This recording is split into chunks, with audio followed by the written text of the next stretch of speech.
Hi, this is Conrad Zimmerman of FistShark Marketing, reminding you that this show exists because people like you support it. Go check out patreon.com/FistShark or click the big Patreon button at fistshark.com for more details on how you can help become part of the problem. And thanks for listening.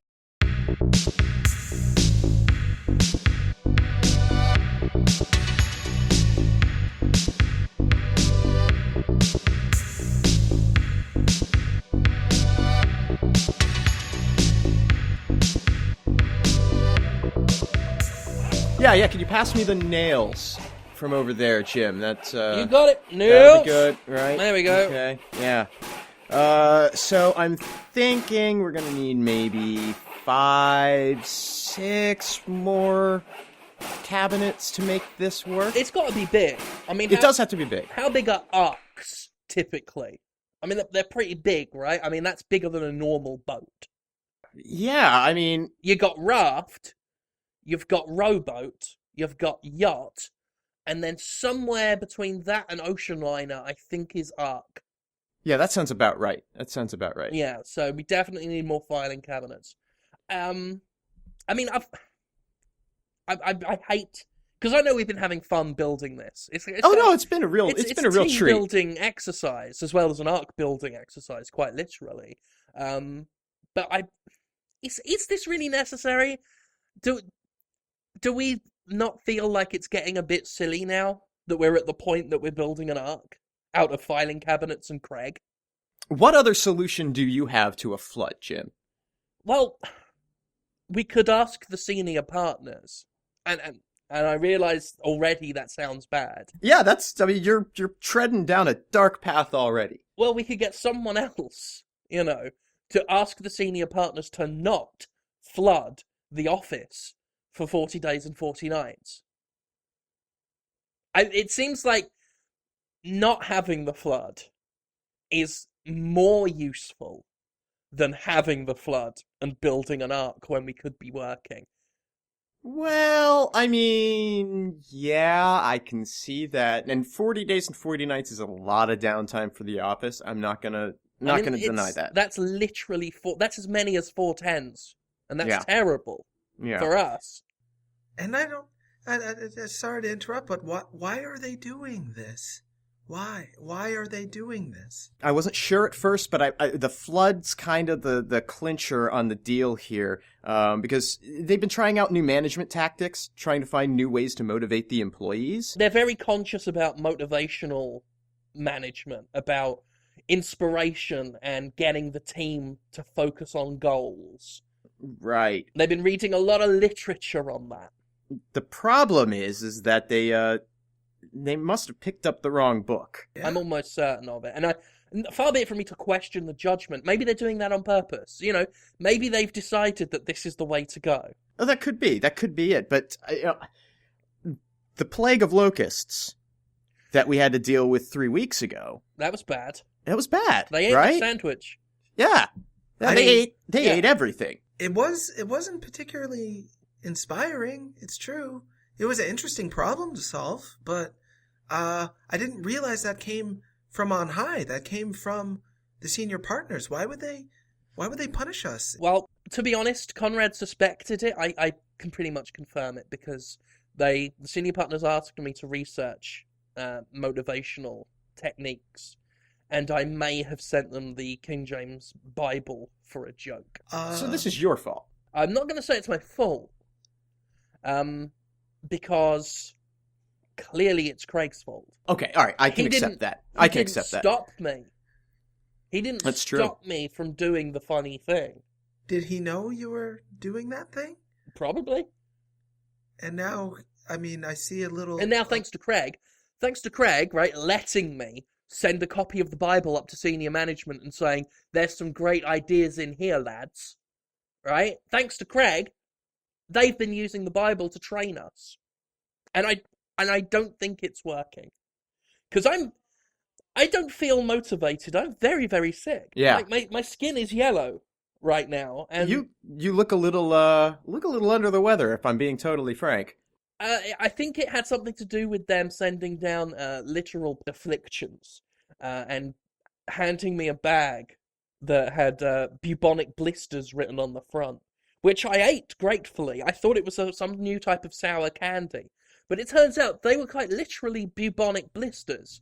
I basically ate a bag of bubos, and now I don't feel very well. Yeah, I think the Bible is a wonderful textbook to use to guide you forward in your life, but without any sort of savior or God figure to help you through the tough times, you're left with just vomiting, bugs in your salad, drowning, being turned to a pillar of salt. Oh, that happened. That happened? Did we tell you about that? No. We're fairly certain that Debbie from accounts got turned into a pillar of salt. I mean, we saw a pile of salt at her desk with a sign, a little note was next to it that said, "This is definitely Debbie. Be warned." And the "be warned" was underlined twice. Yeah, I think she might have talked back. Yeah, she talked back, and then they turned her into salt. So that's fair, but how were we supposed to? I mean, all of these biblical terrors, all of these plagues and misfortunes, they're there to motivate you to be more spiritual and follow. Well, I mean, the locusts definitely encouraged me to keep my head down. Yeah, and I lost 10 pounds because the locusts just ate everything I had, including my clothes, which are quite heavy. So the weigh-in worked quite well out for me. It's not to say that, there haven't been upsides. Yeah, I actually, to be honest, prefer washing my hands in blood rather than water. So the changes made in the bathroom have been quite useful to me.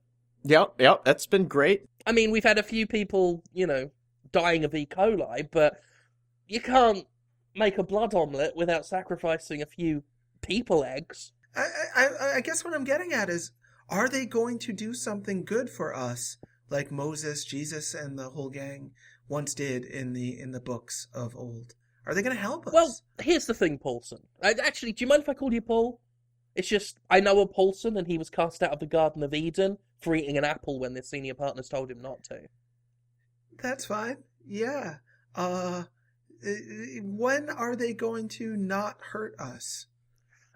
Well, hopefully after this flood. I mean, that was the they sent an email out to everyone that said, we're going to flood the office of 40 Days and 40 Nights because you're a bunch of fuckers. Gather 2 of every department and board a great ark that ye shall build. Have we got everybody that we need? Like, have we made all the selections as to who's going to board the ark? Yeah. We put 2 of every department except quality assurance. Why not quality assurance? Who needs them? Yeah, fuck them. And why are we using parts of Craig's body, Craig's belongings, Craig's skin for different aspects of the ark? Is that in the Bible too? He is very sinewy. Like, we're building everything off of the back of him, quite literally. Frankly, the quote that we got from the lumber provider was just ridiculous. It was ridiculous. Stupid. It's absurd. I'm not paying that much for lumber. No. Not when we can strap, half a dozen filing cabinets to the back of Craig and let him float under the water and drown. So, Craig being one of our buoys, 2 of each department and 2 of every animal and filing cabinets? Yeah, well, we don't have 2 of every animal, but we got a lot of chickens that run around the office, as you've seen. So we thought we'd just get 2 of every chicken, which, as it turns out, is just every chicken. So we're going to fill the ark with every chicken, which, I mean, the chicken-to-people ratio around here is a little bit ridiculous. And we don't have any corn because of the locusts. So at some point, the chickens are probably going to eat legal. But we'll cross that bridge when we come to it. So 2 of every chicken, 2 from every department. Craig, drowning under a boat. And the boat, we're going to somehow make an ark. You guys are making an ark that will fit all of these things, but you're building it here in the building.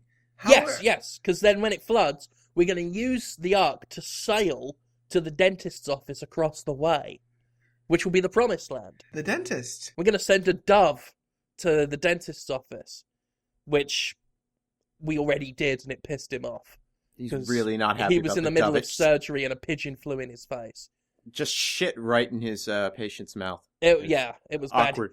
Bad. He tried to pass it off as fluoride. So how are we going to arrive at the dentist's office in our boat with 2 of every chicken, a dead body strapped to the boat, and us marketers just being in a dentist's office. That's where we just Well, live now. I think we just have to have faith in the senior partners. The senior partners will guide us, and if everything goes according to plan, and it always does with them, eventually we will live. If I remember my Bible correctly, we will live for about 800 years. We're all going to have sex with each other, and then we will beget a lot of sons who will also live for like 800 years and beget more sons with big long beards. At the dentist's. That's where we will form our new life. And from there, the wellspring of mankind shall spring well. Or we could just leave the building when it floods and not drown or be in a boat with the chickens. And what, Paul, work from home? It's already awkward for me at home because of that time I went to sacrifice my son on an altar to prove my loyalty to marketing. My boy won't talk to me. If I'd have known it was just a test, I wouldn't have done it. Thanksgiving was very difficult. Does sound hard. Is your son going to survive the plagues? Should we get him on the boat? I mean, I'm not sure exactly how encompassing the flood is, whether they plan to do all of Boston or just this floor of the building. But they seem to be talking about purely motivating us. And I feel like we'd be doing a disservice to the company if we didn't suffer through this flood in the name of togetherness and building trust going forward and making a better FistShark. In the senior partners we trust, I guess. Should we be praying to them more often? I just try to avoid them and not get shot. Well, again, I mean, we could get someone, maybe from quality assurance, to ask them not to do it. We could entreat them and say, look, we've learned our lesson. Maybe if we all gather in a little room in a closet somewhere, call it a chapel, get down on our knees and pray. Something like, oh, senior partners, don't suck it. Don't jam it in my ass. Amen. I like that. You know what we need? We need a burnt offering. Yes, we need to burn some offerings. We need to say to the senior partners, don't jam it in my ass. We burnt some things for you. What have we got? I've got an MP3 player. Should we burn that? Yeah, we could start there. Bits of our hair? What if I shave my beard off and burn that? Would they like that? I don't know what they like. What do you get for the senior partner that has everything? We could burn Craig. We should burn Craig. Yeah, we should just burn Craig in general. Yeah. I mean, I don't think they'd like that as an offering. I think they'd take that as an insult more than anything. But hold on. I just got a text. 1 second. Love the prayer idea. Keep at it. No flood. We won't jam it in your ass. Love the senior partners. Did you all get this text? How did they know? They knew I didn't want them to jam it in my ass. Oh, Paul. The senior partners work in mysterious ways. Amen.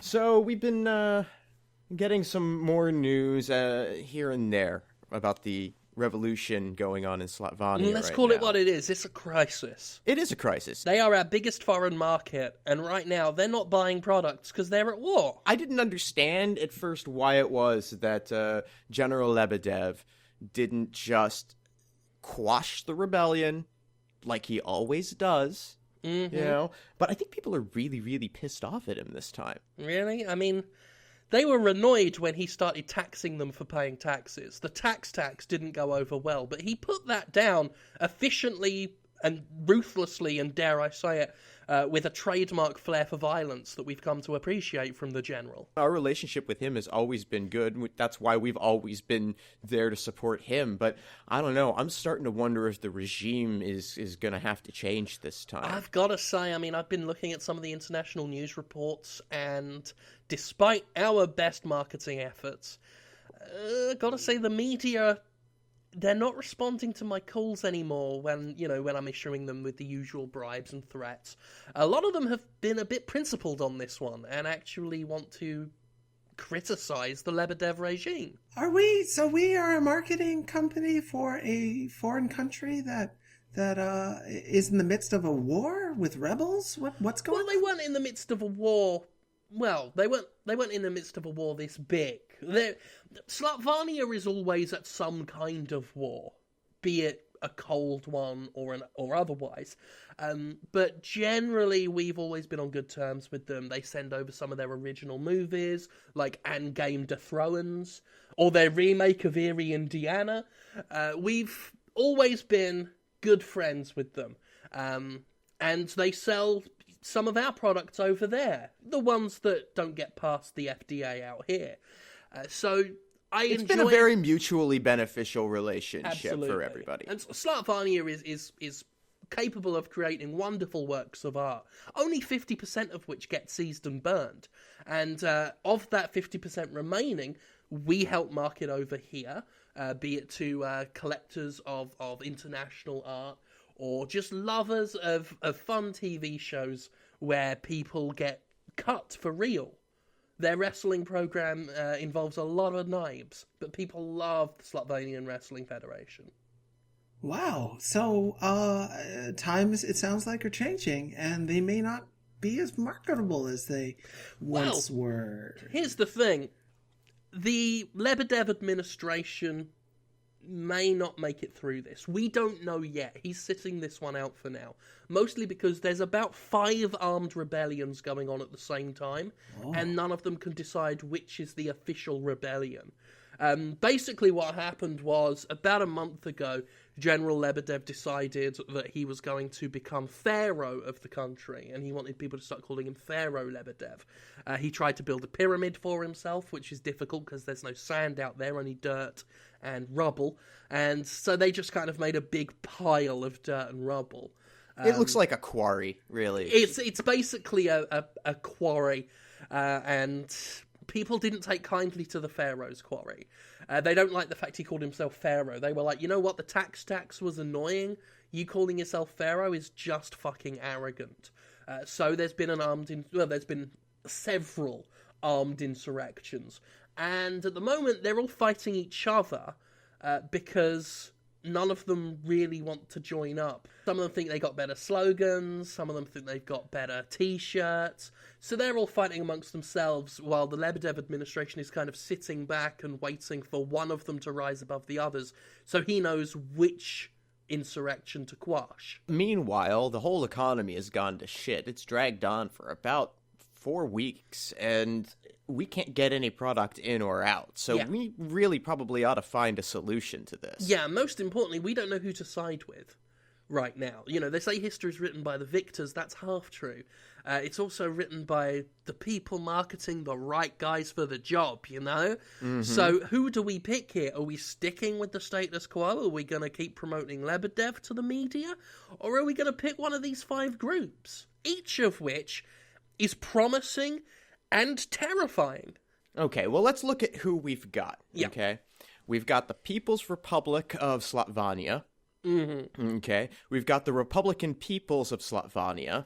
Yeah. We've got the Slaatvanian People's Republic of Slaatvania. Yeah. We've got the Scorpions. The German rock and roll band? Yeah. Yeah, I don't know why they're there, but they've been standing at the border playing Winds of Change for, like, the whole engagement. Out of the group, they're probably the most peaceful of the insurrectionists. And marketable. Yeah, they've done I'm well. tempted by them, but I have a feeling if they were to win this, then the tanks and the missile launchers that Lebedev have will make short work of the Scorpions.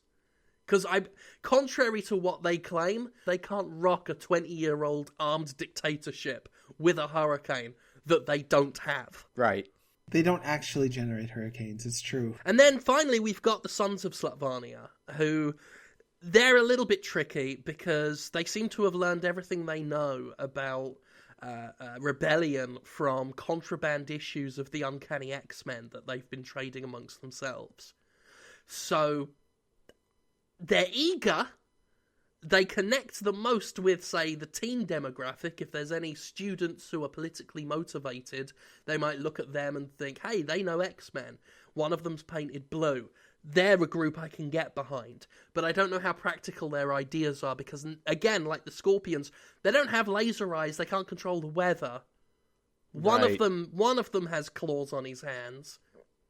But they're taped on. They're taped on butter knives. Yeah. Yeah, I don't think they really have much of a shot. Yeah, as for the other three, I mean, they're all okay. But they're all kind of interchangeable. They're very typical. Like, I can't see people buying a t-shirt with these particular rebels on them. No. There's no Che Guevara. You know, who do we put on a poster that teenagers can have on their wall as a mark of subtle rebellion to their parents? Maybe we need to design a mascot for one of them? I mean, marketing is in the marketing. Maybe we send someone out there. Maybe we get one of the guys who are already on our team to go and be the face of these rebels. I'm thinking Craig. Now, hear me out. Craig's not marketable in any way, shape, or form. But he is a dick, and he will do what we say. And he will be going into a very violent part of the world, which is a bonus for us. Because, if I look at the ledger, fuck Craig. Is Craig even around? I feel like I haven't seen him for a few days now. No.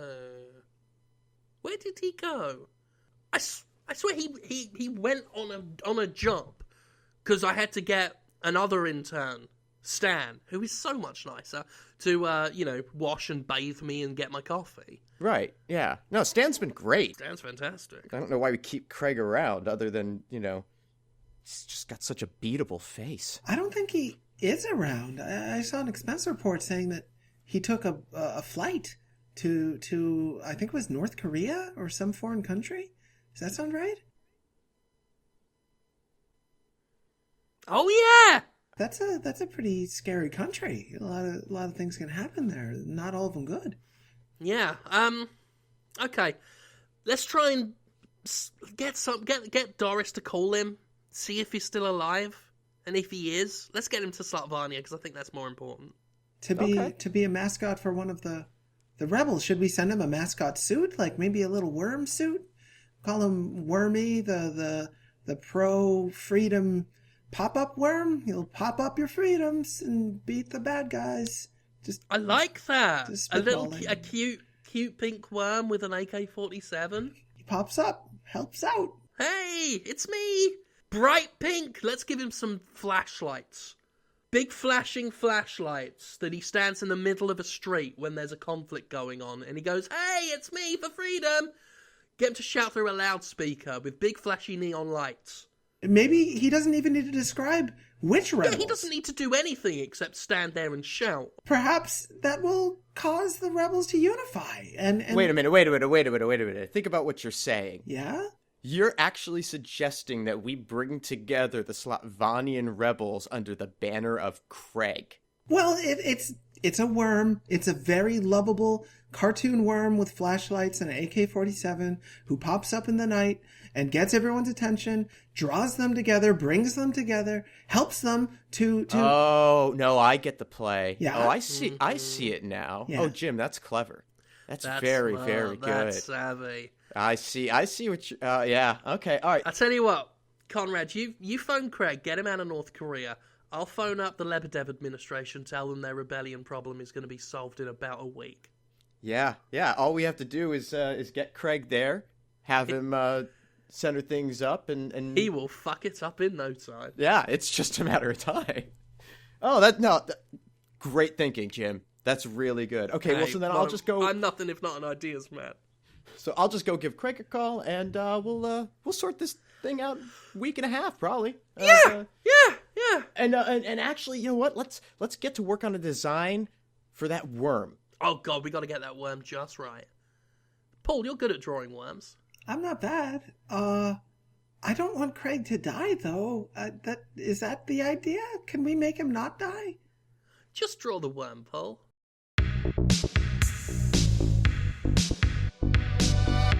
FistShark Marketing is Jim Sterling, Conrad Zimmerman, and Paul Sincere.